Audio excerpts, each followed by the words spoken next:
Welcome. Thank you all for coming to Big Data Week. It's an exciting series of events this week. My name is Vijay. I'm Vijay Raghavan. I'm the CTO at LexisNexis Risk Solutions. How many of you have heard of the HPCC prior to this? Okay, healthy show of hands. My journey with the HPCC started in 2008. I was part of the former Choice Point organization, which got acquired by LexisNexis. And when LexisNexis acquired us and me, I was informed that all my platforms were going to be shut down and ported to the HPCC. So it started off as being a slightly bad taste in my mouth. But as I began to understand what this is all about, I began to get more and more excited. And the upshot was, fast forward about 5-6 years after the acquisition, which happened back in 2008, we are very, very pleased with the strides that we've made with the HPCC. And what's more interesting is that we chose to open source the technology a couple of years ago because we felt that this was something that was too good for us to not share. And selfishly, of course, we felt that by open sourcing it, we'd get more contributions. What that's resulted in is not just contributions in terms of code, but contributions in terms of fantastic ideas. And that's why I'm thanking you for coming here, because the more people that understand what the HPCC is about and what it's capable of doing, the more you can contribute to us and to the community in terms of what are the other things it can do in the future. So the people that you're going to hear today, that are going to talk about a couple of capabilities in the HPCC, Srini and Joe Chambers, they're going to talk about something called flow, and they're also going to talk about EDA, exploratory data analysis. Because the problem there, and for those of you who have been working with big data or even with small data, when you have modelers working on some kind of a predictive analytics, some kind of a model, typically what happens is the modeler works on the math, they come up with the math, and they take the math and they give it to the developer, and the developer goes off into a back room and comes up with the equivalent representation in some program, and then it's turned back to the modeler. Is this really what you wanted? Well, no, that's not exactly what I wanted, and there's a back and forth iteration, right? So what we are trying to do is to solve that with EDA as a toolkit that sits on top of the HPCC that allows a modeler to speak the same language as a developer, or better still, to interact directly with the tool in a very non-threatening and a very productive way, so that the math turns into exactly what the modeler wants the behavior to be, right? So it's quite, to me, it's revolutionary because we believe that it's going to cut down the amount of time and the cycles that have to take place when you work with the tool. And the whole purpose of a tool, whether it's big data, whether it's small data, whether it's HPCC or whether it's Hadoop, whether it's C++, whether it's Java, is really ultimately the purpose of the tool is to make it easy to do things, not for you to be conscious of the tool and not for you to fight the tool, right? So this is a step in that direction, one of the tools that we think is going to make our modelers' lives much easier. All right, so my intention was not to stand up here and give you a long discourse, just give you a quick introduction, explain to you what the purpose is for today's discussion. Thank you all for coming, and with that, I'll turn it over to Srini and to Joe.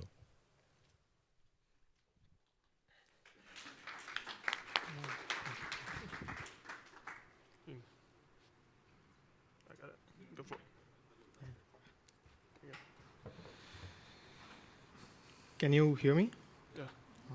Okay. So I'm kind of scared because I didn't expect this to be such a grandiose setup. Thank you, Vijay. Thank you all for coming. I'm from Cognizant. I'm Srini. I'm a senior architect. I come from a group called Advanced Solution Group. So we take the best or the worst, the way you see it, problems, and try to tackle it across all our clients. And when Vijay was talking about C++, Java, and it's all a tool, it reminded me of a conversation I had with my mentor. His name is Raj. He's also from Cognizant. He's a chief architect. I report to him. So one day we were doing a whiteboarding discussion. And so suddenly he stopped and said, "Hey, Srini, you are good in C#, right?" And I said, "Yeah." On a scale of 1 to 10, where do you put? I knew that was a tricky question because we've been told that there are only 3 answers you can give. If you don't know the technology at all, you say you're a 4. And if you've heard about the technology, you say you're 6. And if you've done Hello World, you say you're 8. But the point is, if I say I'm 9, he may think that I'm overconfident. And if I say I'm 7, he may think that I don't know what. So that was like a decision tree running in my head. So I was like, okay, I'm an 8. And what took me by surprise was the follow-up question he had. Okay, so how do you differentiate yourself from a 7? I was like, dude. So that's when I knew that, chasing these languages, these problems doesn't make any sense. We need to start chasing business problems. That's when I changed my LinkedIn profile. I took every technology that was out there, out of it. All I say is what I can do, not in what technology I do. And I'm hoping that this presentation, and the reason why I love HPCC and ECL, I've been with them for like 1.5 years now, is it's kind of closer to English. It's closer to the way your mind thinks. You don't really have to worry about, hey, what is this new programming language that I need to think? It just happens, as you will see. So this is how I want to start. Data analytics is 90% data preparation, and it's the other 10% where you use your imagination. So you need to keep doing all this extract, transform, culling, and do all that, and finally you get this data fused into one small chunk in which you can run your R, statistics, whatever you want to run on it. So the agenda of this presentation is, what would it take to flip that ratio? How can you get to a state where you are spending most of your time imagining and not doing that boring work of ETL? I'm not saying it's boring. It's interesting the first time, but it gets boring soon. If you've done it, you'll know. So the warm-up, what do we need? So what I'm thinking is, what I thought, how do I approach this? We've already established that HPCC can handle petabytes of data. The cluster that we have here sucks in and works on about 10 to 20 petabytes of data. It's massively parallel and everything. But what I wanted to show was how easy it is for you to go from 0 to 60. So, and this presentation is an attempt to show what it takes for you to actually start getting productive in HPCC. And for that, what do we need? We need data. So I don't want to use anything that is pre-canned. I don't want to use anything that is pre-built so that you come and say, hey, where did you get this data? I'm taking it from the website. So this was airline on-time performance data that we got from statcomputing.org. This data was used as part of a contest. So this is the site. This is how it looks. This is the schema. I don't know if you can see it, but I'll share the slide so you can go and have a look. So what it does is it shows what was the performance of each and every flight that moved from any airport to any airport in the year 2008. We are just taking 2008 because it's a 1-hour presentation, and I didn't want to spend all my time loading the data. So we got the data to process. What is the next thing that we need? We need a data processing engine. And so we chose HPCC, obviously, so that's why we're here. And a quick intro on what HPCC is. If I have to tell it in one line, I have to say that it's a big and ambiguous data analytics supercomputing system. If I have to say it in one word, you can read between the lines or within the line. So it's a petabyte scale data fusion and disambiguation system. That's the problem space in which it works.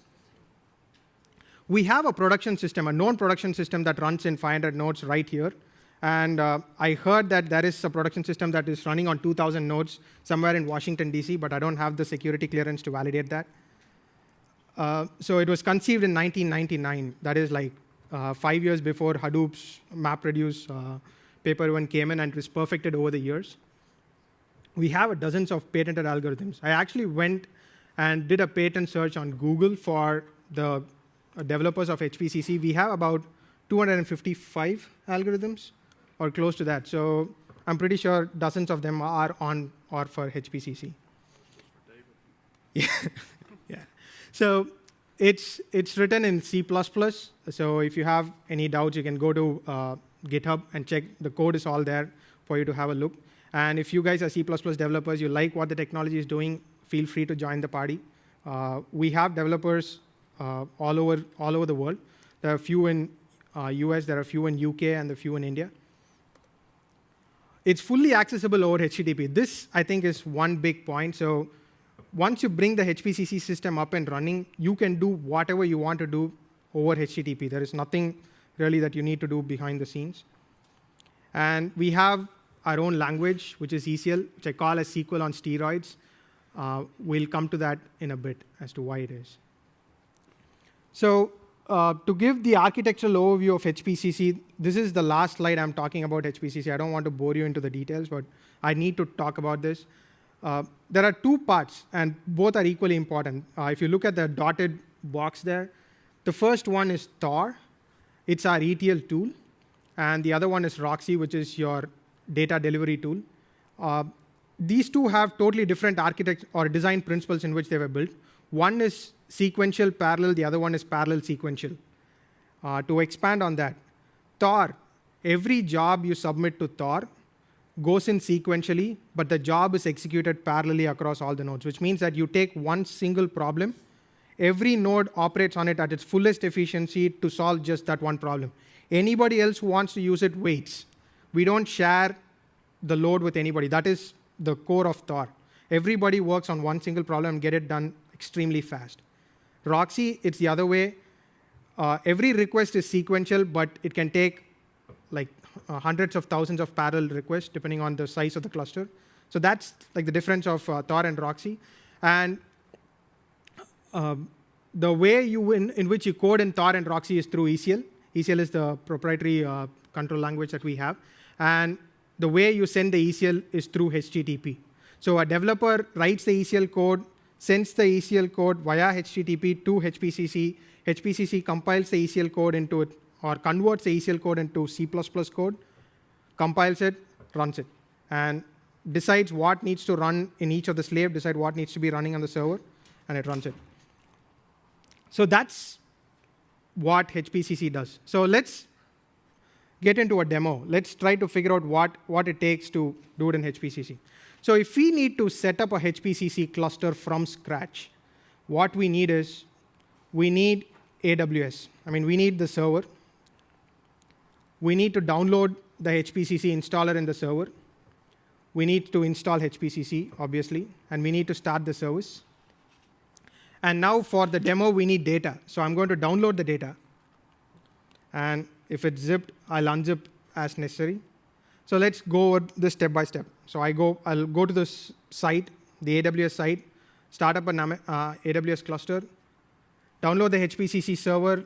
I do a wget from the site where you get it. I install, so you just do a yum install.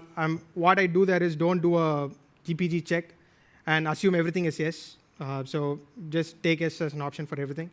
Start the server. So HPCC init start does that. By the way, this is for a single node server.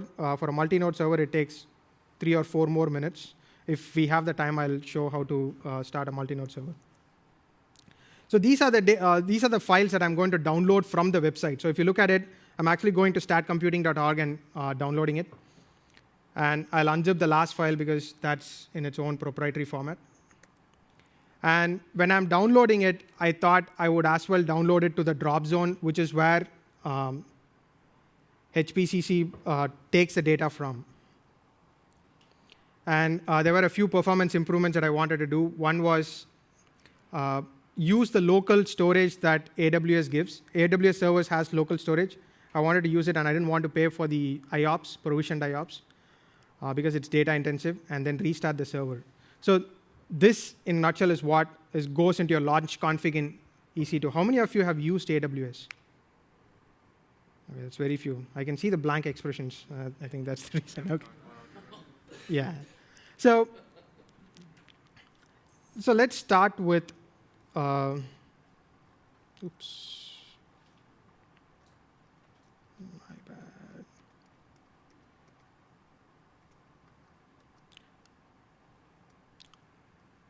So I'm going to AWS. AWS is a platform, or is that platform as a service? Yeah, it's a platform as a service.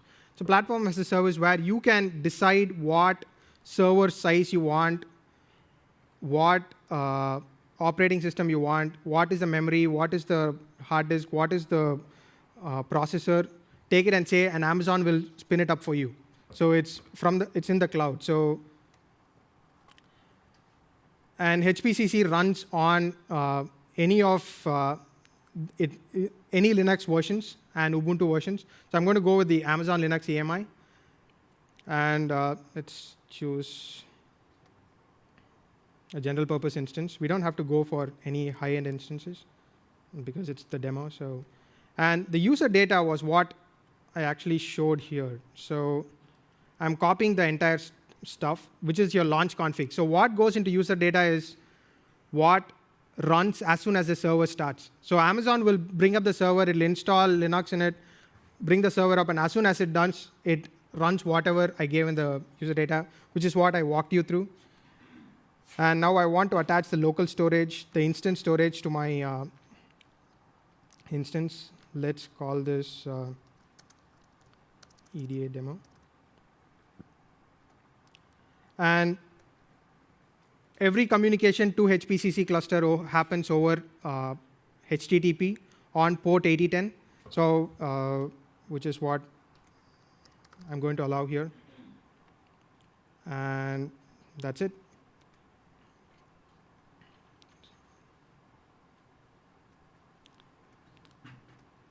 So let me launch the instance, and we'll go back. When the instance comes up, let's give Amazon some time for it to get the server up and running. So we got the data, we got the server. What do we need next? So we need a visual EDA tool. So that is Flow. And it's also available for download in hpccsystems.com. And Joe, so if you click on it, it starts the download. Joe will take over from here with respect to the installation and setting it up. So you can see the download happen. So we didn't even download it and keep it. We're downloading it from scratch. And while it gets downloaded, do you want to talk about how Flow came into? Is my mic on? Okay. So what Srini had just completed, he went from a nothing to a full install of the HPCC system on the Amazon cloud. So what we're going to do now is go through the install and setup of a tool that we call Flow. Let's see. So we just downloaded Flow, and it's completed downloaded now. And what Flow is Flow, we originally set out to build some plugins for a tool that you may know of. It's a Pentaho kettle, or a Pentaho spoon. It's an open source project for ELT. So we started writing plugins for that platform, but we kind of deviated from their paradigm. So we forked their project and we've rebranded it as Flow. On top of Flow, we've now started developing a toolkit called EDA, Exploratory Data Analysis. That was initially requested from a team here at LexisNexis Risk to speed up their ability to inspect data as it comes in from clients. Let's see. Within Flow, basically it's a tool that allows you to connect to the cluster and just using drag and drop icons, build the ECL query. So we've tried to remove as much of the learning curve as we can by adopting a new system on top of that. Okay. So let's see.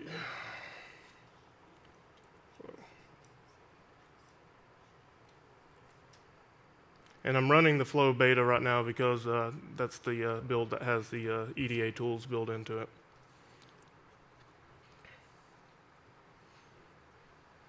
So it comes up, and let's see if our server is ready to go.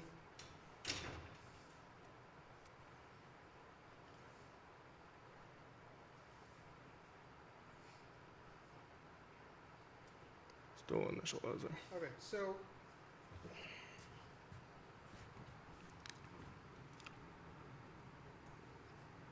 while it's coming up, can I? Go for it.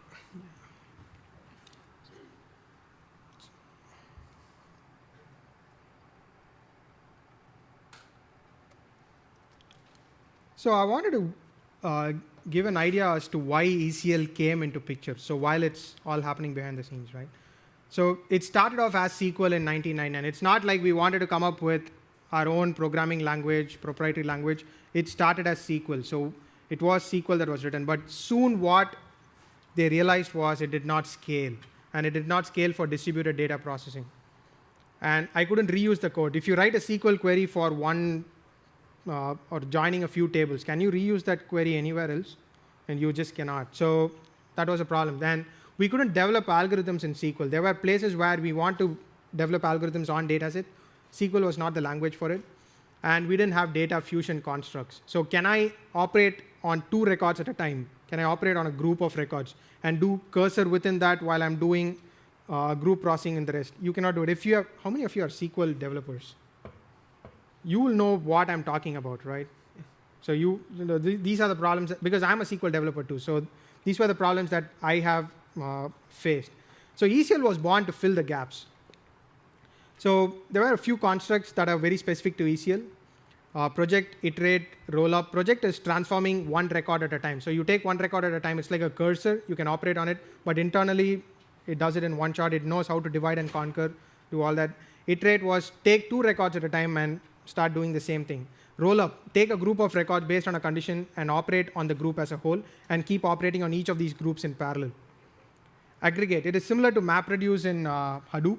So what we do is we map and then do the aggregation and then we reduce. There is also a reduce map reduce, which is kind of like a construct within aggregate. What it does is it reduces locally, it maps and reduces globally. So there are multiple ways of doing it.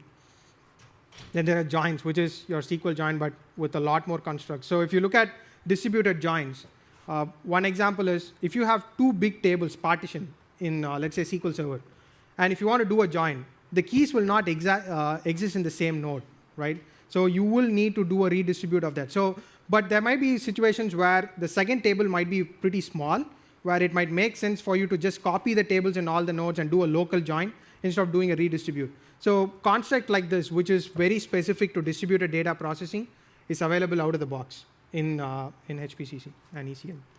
Normalize, it's kind of like what you use in MongoDB, so you can create your own child data set and child data set and child data set. So you can create an entire recursive data set inside one single row, and denormalize is kind of the reverse of it. And there is like graph, sort. So we have pretty much touched MongoDB, Neo4j, any kind of a paradigm.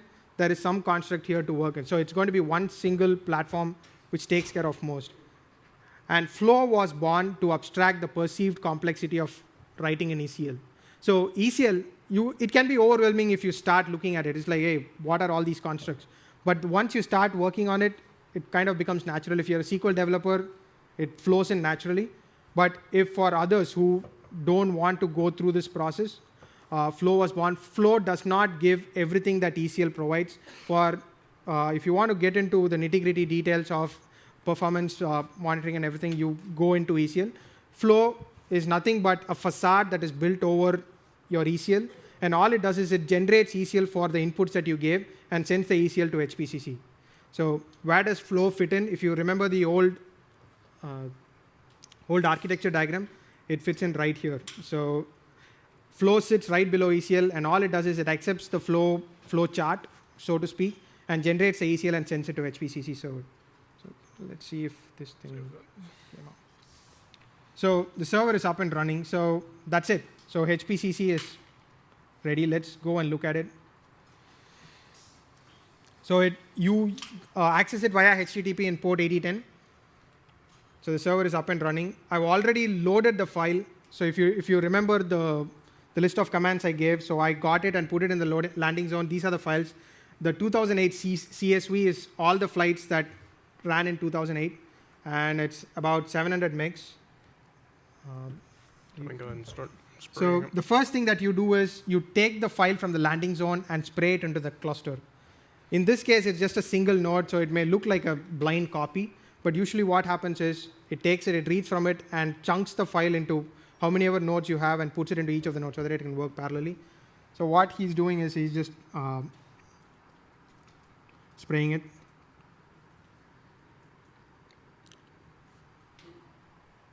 So it just did it in 2 seconds. The reason why it was able to do it so fast, if you take a 700 MB file and you try to load it into SQL Server, you know that it takes at least a minute or 2. That's because there is a strict schema enforcement that happens before you load the data. HPCC works differently. We know that our data is going to be unclean. We expect the data to not follow the schema, so we infer the schema at runtime. So we first spray the data, and when we want to access the data, that's when we enforce the schema if we want to. And if we don't want to, we can access the data the way it is. Okay.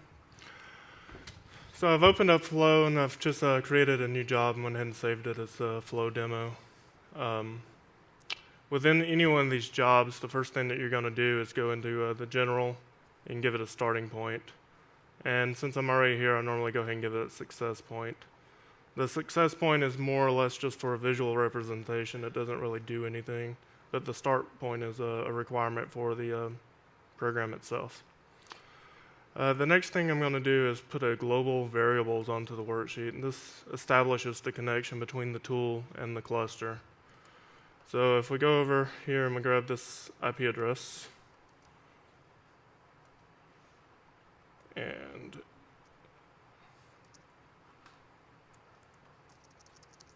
Chrome likes to think for you and give you the HTTP when you copy the IP address. The other values here are normally these values, so I've got them pre-populating when you first install the tool.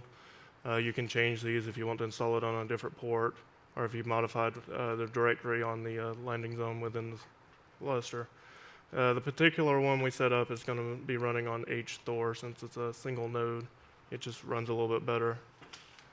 And the ECL install directory, that's just where the local compiler is installed on this computer.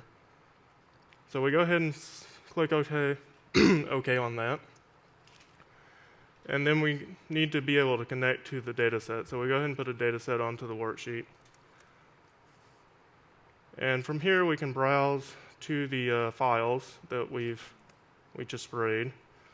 It's going to ask us if our file has a header row. The file that we uploaded to it is a CSV file that does have a header row, so we're going to say continue. And what that's done is that's copied in that first row of the file as our record layout. For this purposes, all strings are fine. If you need to be more specific, you can come in here and change this. We've got a couple of libraries that you can add onto this tool that will actually parse the data and tell you the optimal layout and generate a script here to build the optimal layout from your data. So you're only using the space that's required. So once we've selected the data, we're going to give it a local name, so flights, and a local record name, so I'm just going to call it frec. We're dealing with a CSV file, and it does have a header row. And what this does is it basically tells it to ignore that first row so it doesn't get mixed in with our data. I thought I did. So here are the fields that we have in this file. So sort of what you would expect. This file is listing all the flights, commercial flights within the United States for the year 2008. And we've got some slides that we'll show you in a minute where we ran the same experiment against the full 2000 to 2008 data set. So you've got year, month, day of the week, that type of information. Airplane tail number, the flight number, the airline, origin airport, destination airport, and a bunch of information on if it was delayed, why it was delayed, if there was weather factor, that type of information within the data. Okay. So we've got a data set here. Now we're going to go ahead and add an execute. The execute is kind of the heavy lifting within this application. It actually handles the compiling and the polling of the cluster for the status of the process. And you can set your level of compile check. So specifically here, you want to pre-compile your job before you submit it to the cluster. Your managers usually don't like it if you see a bunch of failed jobs running under your name. You're going to choose just a local directory to write out any files that this tool is going to generate. And I'm just being generic here on that. So we've established a connection to the data and to the cluster for the execute. So now what we're going to do is we're going to set up a frequency.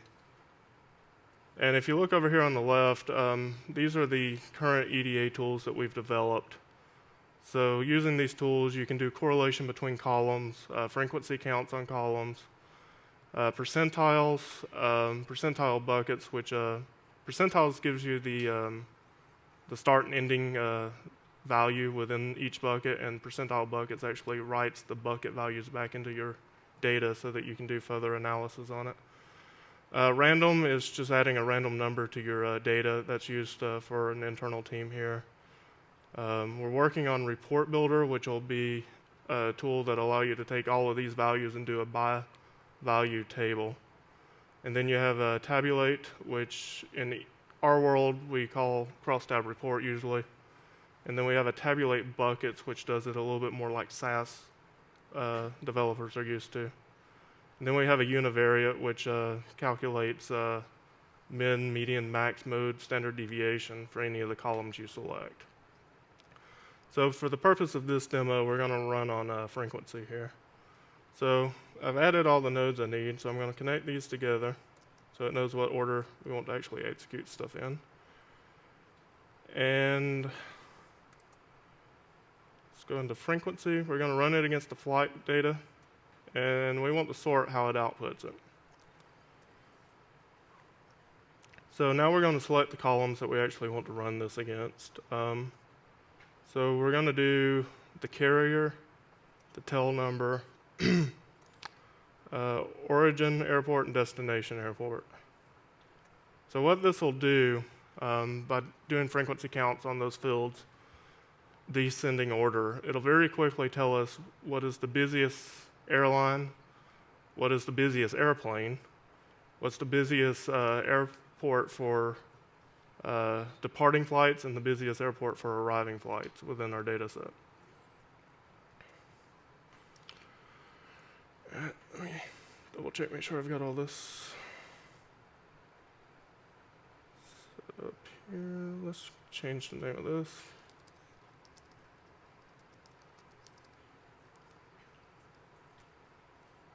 Okay, and to launch it, you click play here.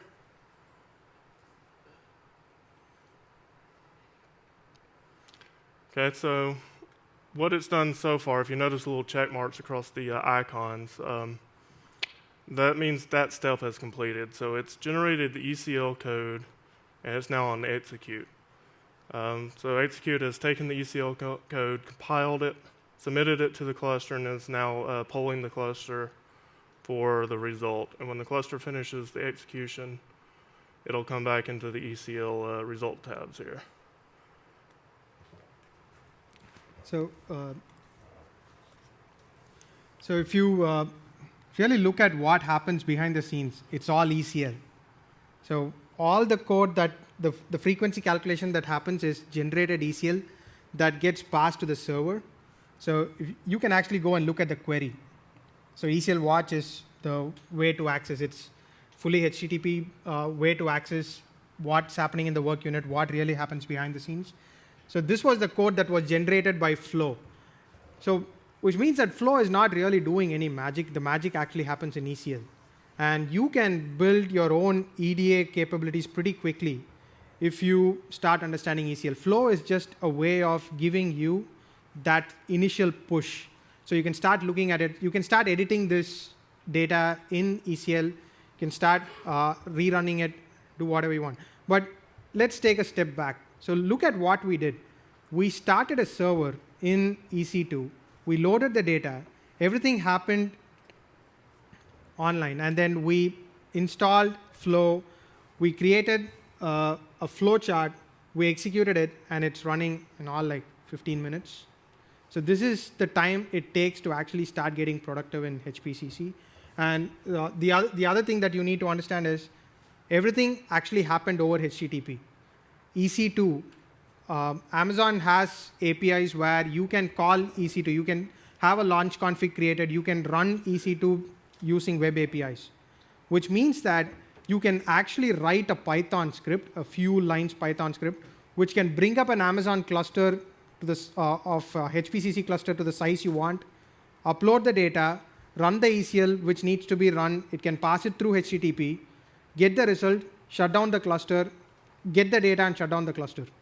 So it can actually be automated quite quickly, right? So that's one of the biggest advantages. That's how we use it in our system. Most of it is automated. So the first time you do it, everything else gets automated. And because everything is over HTTP, You can run your own job scheduler on it, send whatever you want to send, and get things done. Is it done? It's done. Okay. One thing I wanted to mention, in the global variables, you can set how many rows that you pull back to this tool. Obviously, we're used to working with petabytes of data. You're not going to transfer that back over to a desktop tool. It'd be counterproductive there.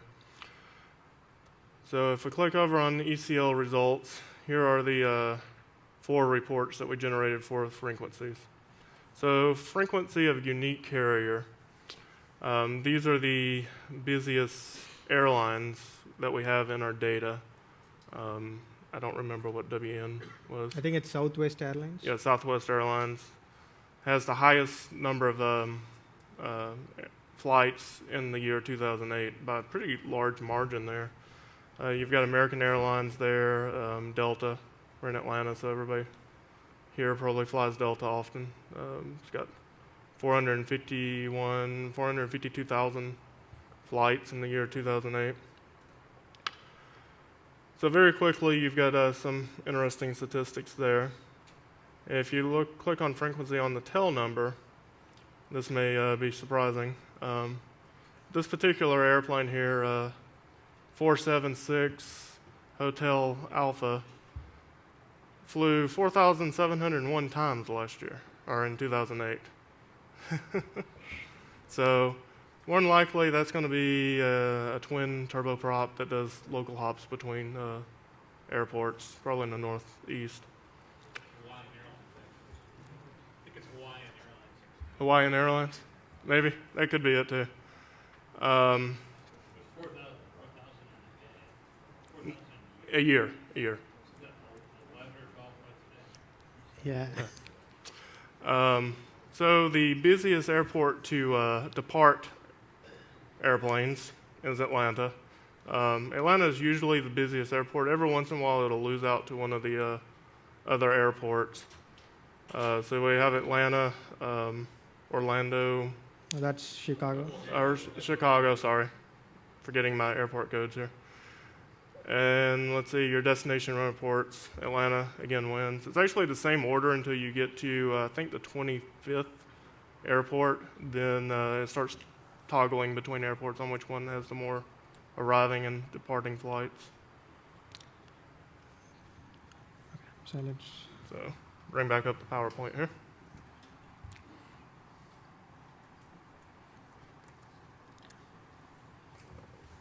So yeah, this was a note to self so that I don't get carried away talking, and I wanted to show the results which Joe did. So back to our agenda. So if you look at it, did you really spend time in doing all this? These are, when you talk about EDA, what you're saying is that without actually you saying what you want from the data, what can you get from the data? That's all is EDA according to me. So what can the data tell to me without even me asking what I want? So these were the inferences that we got. And what does it take to flip the ratio is exactly $0. And if you have an AWS, probably 30 cents an hour or whatever. But everything that you saw is free, and the links works exactly for you as it worked for us. So you can go and try it out. So we let Joe play with this data set for a while. And so Joe was playing with it over the weekend, and he came up with these crazy flowcharts, and he came up with a few more of what we can do. So he found out, so one thing, the leftmost one, can you really see it? Or did I crunch in too much? Anyway, so the one in the left talks about how the field is set up. So if you look at it, for each field, is the field populated completely or not in the data? So 100% of the rows has the field populated, the year field populated. The maximum length is 4. I mean, that's no surprise. It's all 2008. And the average length is 4 again, which means that all of them has 4. And similarly, it goes on. So it gives some information about the data without even you asking for it. So it's giving a high-level profile of the data. And the one to the next, I think you did a join with the airport country table and, airport state. Yeah, that one. Yeah, so that's with the airport and state, and it says that for each state, what was the frequency of flights, and California beats Georgia, though Atlanta is the highest. So California is the highest there. I think they have a lot more airports. They have several commercial airports. Yeah, and the next one right below that was which destination airport had the maximum delay. So if you don't go to North Bend, Muni, I don't know what that is. I think it's a municipal airport maybe. So it's got a 25-minute delay across all the flights. And so this showed the top 5.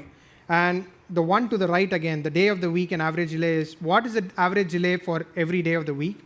And it looks like Saturday is the best day to fly because the average delay is just 3.5 minutes. The pie chart there is just a chart plot of the state's frequency. So California comes first, Texas next. And the one below is actually the cardinality report. So it takes each column and looks at how the data is distributed within the column. So the one that you see here is for the cancellation, the field cancelled, field number 6. And it says that it has totally 6 different values. One is empty, then the cancellation reason is A, B, C, D, and NA. And about 389 million, or it's 38.9 million flights were not cancelled. And there were close to a million flights cancelled over the year for various reasons. So this is what Joe was able to find based on the data. You can go and have a look at it. You can play with it. You can probably find more. So some of the use cases that HPCC actually works well with is what is inside the box, data refining, making the data better, cleaning it, doing a better job at it, linking the data. So if you have data which is not exactly matching. So when I say linking, it's not exactly joining. It's like saying if these two data match 80%, then they are similar. They're talking about the same entities. So it's entity resolution linking and data fusion. You take data from different sources, you want to fuse it and take it together as one single source. If you look at the normalized construct, so you try to build something like your MongoDB or document object, where you keep appending more and more to the entity, different facets of the data. So these are the places where it's being used right now. And there are a lot more places where you can use. And once we have that, we get the data to a manageable size. And then you can do entity resolution, link analysis, clustering analysis. You can bring in your own tool, export the data, and do whatever you want to do with it. So the question from me to you is, will you join the dance? Do you guys want to not this? That was an amazing look. No. This is from Alice in Wonderland. I don't know if you get the connection, but and there was a play on join. I'm sorry, bad joke. So you have any questions for me?